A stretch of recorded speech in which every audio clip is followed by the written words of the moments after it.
is move the pilot control lever to D.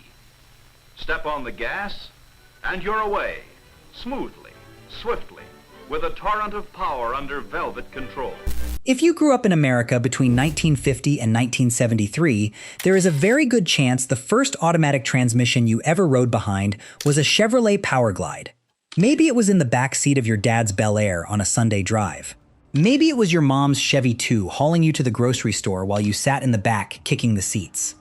Or maybe, and this is the one that always gets me, maybe you bought one yourself. Some 6-cylinder Nova with a column shifter that your buddies gave you endless grief about because it only had 2 speeds. 17 million. That's how many GM built. And for a lot of folks, this was it. This was the transmission that taught an entire country what the word automatic even meant. Your grandma had one. Your mailman definitely had one. We'll get to the mailman part later, actually, because that one's a good story. Now here's the part that messes with people's heads. That same 2-speed gearbox, the one hot rodders used to call the slip and slide Powerglide back in the day, is still, right now, in 2026, the most popular automatic transmission in professional drag racing. And it is not close. Like, not remotely close. A transmission GM killed off over 50 years ago, still dominating, every weekend, at drag strips all over this country. How does that even make sense? Alright, so to understand why the Powerglide existed at all, you gotta understand the situation with automatics in the late 1940s. GM already had the Hydra-matic. That thing had been around since 1940. Buick had the Dynaflow starting in '48, both solid. But both of them were expensive, complicated designs that added real cost to a car, even a nice one. And if you were buying a Chevrolet, which, come on, most of the country was, you were still rowing through 3 gears with a column stick. That's just how it was. So Chevrolet had one job: build an automatic cheap enough to stick in a low-priced car without the price tag scaring people off. Pretty simple mandate. And they pulled it off. January 1950, the Powerglide showed up as a $159 option on the Style Line Deluxe, and that was the first automatic ever offered in the low-priced field. Ford didn't have anything until '51. Plymouth, 1954. So Chevy had this whole segment basically to themselves for a while. But here's the funny part. That first Powerglide, not really a true automatic. I know GM was out there marketing the heck out of it as this revolutionary shiftless experience, but that's a stretch. It had 2 speeds, low and drive, but it didn't actually shift between them on its own. You started in drive and the torque converter just kind of muscled the car off the line, and honestly the thing was ridiculously sluggish. Like, painfully slow off a stop. If you wanted to actually go anywhere without people honking at you, you had to start in low and manually bump it to drive at like 30 or 40. So, yeah, shiftless. You still shifted it, once. I mean, technically they weren't lying, but they weren't exactly being straight with people either. And the thing itself was a pig. Cast iron everything, over 240 pounds, just a bunch of iron housings gasketed together in a way that basically guaranteed it was going to leak on your driveway. Ugly piece of hardware, honestly. But it was cheap, and it worked, and people bought the heck out of it, so I guess none of that mattered. 1953 is when they sorted the shifting thing out. From that year on, drop it into drive, it starts in low, upshifts to high on its own based on throttle position. Seems like a small change. It wasn't. Because now regular people could just get in the car and drive without thinking about anything. Sales went absolutely nuts after that. By the mid-50s, more than half of all new Chevrolets had a Powerglide in them. Every other Chevy that rolled off the lot. I bet you couldn't walk 2 blocks in any neighborhood in this country without hearing one of these things back out of a garage on a Monday morning. Why did people love it? Dead simple is why. One band, one planetary gear set, one clutch pack, the whole transmission. That's everything in there. Not a whole lot to go wrong, and the average Chevy buyer in the 50s, they just wanted to get to work without messing with a clutch pedal. The Powerglide was exactly enough for that. Not more, not less. Oh, and here's a thing I stumbled across researching this that I had no idea about. In '53, there was this massive fire at GM's Hydra-matic plant in Livonia, Michigan. Just torched the place. Knocked out production for months. GM panicked and started shoving Powerglides into Pontiacs and even some Oldsmobiles to keep lines running. So for this weird little window of time, you could walk into a Pontiac dealer and drive home with a Chevrolet transmission under your car. I bet those Pontiac guys were thrilled about that. Get this too. GM actually tried to replace the Powerglide in '57. Came out with the Turboglide, 3-speed unit, $50 more. Basically nobody bought it. Dead by '62. I don't know if that says more about the Powerglide or the Turboglide, but either way, the 2-speed won. 1962 is when things got serious. GM completely redesigned the Powerglide from scratch, ditched the old cast iron case, replaced it with pressure cast aluminum, and dropped over 100 pounds in the process. They built it for the Chevy 2 first, then rolled it across the whole lineup. What was inside? Torque converter up front, single planetary gear set, 2 forward speeds. Low gear at 176-1 or 182-1, depending on V8 or 6-cylinder. High at 1-1, direct drive. Basically zero parasitic loss at cruise. And a sealed torque converter with a proper oil pan, so the thing finally stopped leaking everywhere. Thank God for that. Want to know how much first gear this thing really had? Car and Driver tested a '63 Impala, 409 V8, 340 horse, 331 rear axle, full throttle upshift from low to high, happened at 76 miles per hour. 76 in first gear. I have done videos on actual muscle cars on this channel that couldn't even hit 76 as a top speed. And here is maybe my favorite random fact about this transmission. Same basic design ended up in the DJ5 dispatcher Jeeps the post office used for mail delivery. Also shipped to Australia, where Holden bolted it behind their family car motors. So you had one transmission design sitting in American mail trucks, Australian sedans, rear-engine Corvairs, and Chevy pickups. All at the same time. I don't know, there's something about a piece of engineering simple enough to work in all those totally different applications without anybody redesigning anything. You don't see that happen very often. Late 1960s though, and the 2-speed was on borrowed time. Ford, Chrysler, AMC, they'd all gone to 3-speed automatics. Chevy buyers were starting to notice.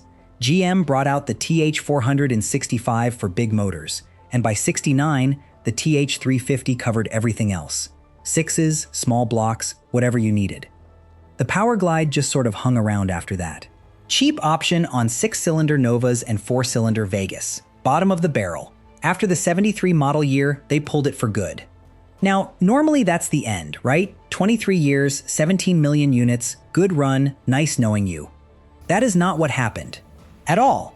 And honestly, this next part is the whole reason I decided to do a video on this thing. Because while GM was busy phasing the Powerglide out, drag racers had been messing with these little aluminum 2-speeds for years by that point, quietly figuring stuff out. And what they realized, and I really don't think the engineers at Chevrolet ever saw this coming, was that all the things that made the Powerglide cheap and simple enough for your mom to drive to the store, those same exact qualities made it nearly perfect for going very fast in a straight line. Alright, so this is the part of the video that I find the most interesting. Why would a 70-year-old 2-speed outperform a modern automatic at a drag strip? Sounds insane on the surface. More gears means more performance, right? That's the whole point of why your new Camaro has 10 of them. Except drag racing doesn't work like regular driving, and once you get that through your head, the whole thing falls into place. Think about bracket racing for a second. If you're not into drag racing, bracket racing is where a massive chunk of grassroots guys compete every weekend. And the way it works, you're not trying to go as fast as possible. You're trying to nail the exact same elapsed time over and over and over again. Consistency is everything. It's the whole game. Now, every time a transmission shifts, stuff happens. Engine gets interrupted for a moment. Car can break traction. Whole combination gets a little unsettled. With a Powerglide, you shift once. One time. Somewhere down the quarter mile, low to high, and that's it. Done. Justin Cooper at FTI Performance. These guys are one of the biggest Powerglide builders in the country. It's what they do all day. He put it pretty plain. 1 gear change versus 2 or 3. Car with 1 shift is just more repeatable. That's math. Fewer variables. Weight is the other thing, and there's no getting around the physics on this. More gears means more rotating mass, more internal friction-eating power before it hits the rear tires. A TH400 has way more hardware spinning around in there. Great transmission, don't get me wrong, I've talked about TH400s on this channel before in the context of other builds, but racers will flat out tell you they can feel the difference. And the aluminum Powerglide is just lighter. At the strip, every single pound counts. You know that if you've ever been to a weigh-in at Tech. But the aftermarket situation is what really got me. It's insane. You can buy every single part to build a complete Powerglide from scratch. Case, internals, pan, everything. From companies like ATI, TCI, FTI Performance. All aftermarket. Not a single factory GM part needed. Nothing. Stock Powerglide off a 68 Nova handles maybe 300, 400 horsepower before you start cooking clutches. Fine for a street car. But a purpose-built race unit with a billet case, hardened input shaft, reworked valve body, FTI has a level 5 rated for 1500 horsepower. 1500! From a transmission designed for a Chevy 2, somebody's aunt drove to church on Sundays. I don't even know what to do with that information. That is a long, long way from a mail truck. And here's the comparison that I think nails it for people who are into the newer stuff.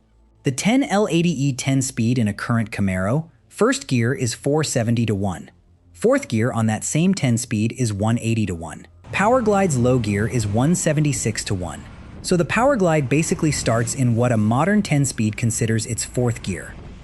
Sounds terrible, right? But with a 5,000 RPM stall converter and steep rear gears, that taller first keeps the engine planted in its power band from the second the trans brake releases. Car just hooks and pulls. Hard, smooth. One shift to direct drive and you're done. No ECU trying to be smart. No traction control pulling timing. Torque to the tires and get out of the way. Is it better engineering than a 10-speed? Nah, come on. But it is the exact right tool for one specific job. And in racing, nobody cares about anything else. I spent a lot of time looking into this, and I genuinely cannot find another transmission in automotive history that has outlived its own cancellation by this much. GM axed it in '73, over 50 years ago. And right now, companies like ATI and TCI and Hughes are manufacturing brand new Powerglides. Not rebuilds, new units built from scratch, sold every day. Demand isn't dropping off. Not just drag racing either. Mud racing guys use them. Monster truck guys use them. Some off-road builds too. Same reasoning, fewer gears, fewer things that can grenade when you're putting stupid amounts of abuse through a drivetrain. Look, GM built this thing to be cheap. That was the whole point. Keep it simple, keep costs down, get it into affordable cars. And completely by accident, they made something you basically cannot kill. Cast iron ones from the 50s, still running in Bel Airs at car shows. Aluminum ones from the 60s and 70s, still winning races. Aftermarket ones built right now in 2026 are handling power numbers that would have made the original Chevy engineers choke on their lunch. Nobody planned that. Nobody at GM sat down in 1950 and said, let's build a transmission. Drag racers are still going to be using 75 years from now. It just worked out that way, because somebody decided 2 gears was enough, and as it turns out, they were right. That wraps up the full story of the Chevrolet Powerglide, cheapest automatic GM ever made, and, against all logic, the one that outlasted every single thing that was supposed to replace it. I want to know in the comments, did you grow up with one of these? Did your family have a car with a Powerglide in it? Do you remember it? And if any of you are running one right now, street or strip, I want to hear about it. Especially the bracket guys. If you had to build a 1,000 horsepower car from scratch tomorrow, are you going Powerglide or TH400? I already know that question starts fights at the track. I want it to start fights in my comments section too. Otherwise though, please make sure to like, share, and subscribe. It really helps me out, and I will see you all in the next one, enthusiasts.